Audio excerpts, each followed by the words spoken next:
Hey guys, അപ്പം അമ്മച്ചി ഇല്ലാത്ത ദിവസം രാവിലത്തെ കുറച്ച് ഓട്ടപ്പാച്ചിലാണ് നിങ്ങൾ ഈ വീഡിയോയിൽ കാണാൻ പോകുന്നത് കേട്ടോ. അപ്പോൾ എനിക്കിന്ന് ഡ്യൂട്ടിക്ക് പോകണം. അതുകൊണ്ട് തന്നെ കുറച്ച് നേരത്തെ എഴുന്നേറ്റിട്ട് ബ്രേക്ക്ഫാസ്റ്റും ലഞ്ചൊക്കെ പ്രിപ്പയർ ചെയ്തിട്ട് കൊണ്ടുപോകണം എല്ലാവർക്കും. അപ്പോൾ അതിനിടയ്ക്ക് പ്രിപ്പയർ ചെയ്ത് സെറ്റാക്കാമെന്ന് വിചാരിച്ചു. അല്ല കുഞ്ഞിന് തെച്ചുടിക്കും ക്ലാസ്സും ഉണ്ട്. അപ്പം അമ്മച്ചി എവിടെ പോയെന്ന് വെച്ചാൽ ട്രിവാൻഡ്രം വരെ പോയേക്കാണ് കുറച്ച് കാര്യങ്ങൾക്ക് വേണ്ടിയിട്ട്. നമുക്ക് എന്തായാലും സമയം കളയാണ്ട് ഓരോന്നിട്ട് ഉണ്ടാക്കാൻ കാര്യം നമുക്ക് ലഞ്ചും കൂടെ ഉണ്ടാക്കണമല്ലോ. പിന്നെ ഞാൻ ഇതുപോലുള്ള അവസരങ്ങളിൽ പെട്ടെന്ന് കഷ്ടപ്പെടാനുള്ള ഐറ്റംസ് ഒന്നും നോക്കാറില്ല. നമ്മളായിട്ട് എന്തെങ്കിലുമൊക്കെ ഉണ്ടാക്കാന്നുള്ളത് നോക്കിക്കൊണ്ടിരിക്കുമ്പോഴാണ് നമ്മുടെ തെച്ചുട്ടി എഴുന്നേറ്റ് വന്നത്. അതല്ലെങ്കിൽ അങ്ങനെയാണ് എനിക്ക് എന്തെങ്കിലും ഇരട്ടിപ്പണിയുള്ള ദിവസങ്ങളിൽ തെച്ചുട്ടി കൃത്യസമയത്ത് എഴുന്നേറ്റ് വരെ എൻ്റെ ഒപ്പം ഇരിക്കാനായിട്ട്.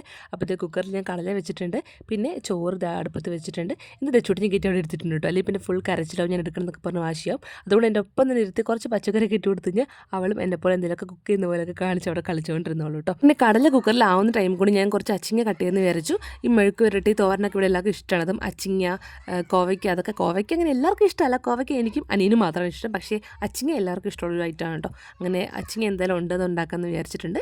ജസ്റ്റ് ഒരു തോരൻ പോലെ. അപ്പോൾ എന്തായാലും തേങ്ങ വേണമല്ലോ. അപ്പോൾ ഏട്ടൻ എഴുന്നേറ്റ് വരുന്ന സമയം കൊണ്ടിട്ട് തേങ്ങ ചുരണ്ടിക്കാമെന്ന് വിചാരിച്ചു. കാരണം തെച്ചുകൂടി ഇവിടെ ഇരുത്തിയിട്ട് എനിക്ക് അപ്പുറം പോയി തേങ്ങ ചുരണ്ടാൻ പറ്റത്തില്ല. എൻ്റെ ഒപ്പം വരും. പിന്നെ അവിടെ കുറച്ച് ലൈറ്റ് കുറവാണ് കേട്ടോ. അപ്പോൾ ഇന്ന് ഞാൻ അച്ചിങ്ങ തോരനും അതുപോലെ തന്നെ കോവയ്ക്ക മെഴുക്കുവരട്ടി ഉണ്ടാക്കാമെന്ന് വിചാരിച്ചേക്കുന്നത്. കോവയ്ക്ക മെഴുക്കുവരട്ടി ഞാൻ പറഞ്ഞില്ല, എനിക്ക് അനിയന് മാത്രമേ ഇഷ്ടമുള്ളൂ, ഏട്ടയ്ക്കൊന്നും ഇഷ്ടമില്ല. അപ്പോൾ അനിയനാണെങ്കിൽ ഉച്ചയ്ക്ക് ലഞ്ച് കൊണ്ടുപോകണം. അവൻ എറണാകുളത്താണ് വർക്ക് ചെയ്യുന്നത്. അപ്പോൾ അവന് പൊതിച്ചോറ് കൊണ്ടുപോകാനായിട്ട് പാകത്തിന് കുറച്ച് കൂടുതൽ അങ്ങ് വെക്കുന്നുണ്ട് കേട്ടോ. അങ്ങനെ കടലക്കറിയും ആയിട്ടുണ്ട്. വെള്ളക്കടലാണെന്ന് വെച്ചേക്കുന്നത്. വെള്ളക്കടല എൻ്റെ ഫേവറേറ്റ് ആണ്. നല്ല ടേസ്റ്റ് അല്ല, ചുമ്മാ സവളിട്ട് വഴറ്റി തന്നെ നല്ല ടേസ്റ്റാണ് കേട്ടോ. അങ്ങനെ ഏട്ടൻ എഴുന്നേറ്റ് വന്നപ്പം അരി വെന്തോന്ന് നോക്കുവാണ്.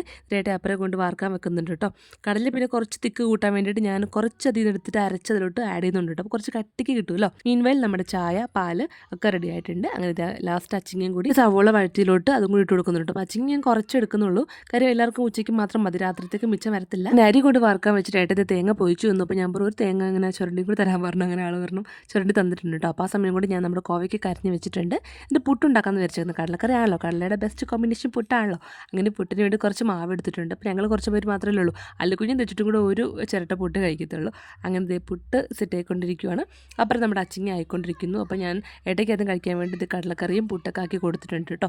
ഇനിയാണ് നമ്മുടെ കോവയ്ക്ക് വെക്കാൻ പോകുന്നത്. അപ്പോൾ മിച്ചുള്ള പുട്ടുകൂടെയൊക്കെ ഞാൻ മാറ്റി കെട്ടി പൊടി വെച്ചിട്ടുണ്ട് കേട്ടോ. അങ്ങനെ കോവയ്ക്കിന് ഒത്തിരി ഐറ്റംസ് ഇട്ടില്ല. സവാള ഇട്ട്, ഉപ്പ് ഇട്ടു, പിന്നെ ഞാൻ നേരെ കോവയ്ക്ക് കൊണ്ട് ഇട്ടു കേട്ടോ. അപ്പോഴാണ് ഓർത്തത് ഈ പൊടികളൊന്നും ഇട്ടില്ലല്ലോ എന്ന് ഓർത്തത്.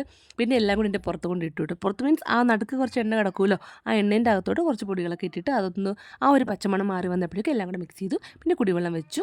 അവസാനം അവിടെ എല്ലാം ക്ലീൻ ചെയ്തെടുത്തിട്ടു. അപ്പോൾ അങ്ങനെ പണികളൊക്കെ രാവിലത്തെ ബ്രേക്ക്ഫാസ്റ്റും ഉച്ചയ്ക്കത്തെ ലഞ്ചും ഒക്കെ ആക്കി എടുത്തിട്ടുണ്ട്. ഇനി എല്ലാവർക്കും കെട്ടിപ്പൊടി കൊണ്ടുപോയാൽ മാത്രം മതി. പിന്നെ പിള്ളേർക്കുള്ള മുട്ടയും കൂടെ പൊരിച്ചിട്ടുണ്ട് കേട്ടോ. അത് കഴിഞ്ഞിട്ടാണ് ഞാൻ കഴിക്കുന്നത്. കഴിച്ചിട്ട് പോകാമെന്ന് വിചാരിച്ചു. കാരണം അകപ്പാട് മടുത്തു ഗെയ്സ്. അപ്പോൾ എന്തായാലും ചായയൊക്കെ കുടിച്ച് ഞാനിത് പുട്ടും കടലും കഴിക്കുക കേട്ടോ. അപ്പോൾ നമുക്ക് വീണ്ടും അടുത്ത ദിവസം പുതിയൊരു വീഡിയോ കാണാം. അതുവരെയും ബൈ.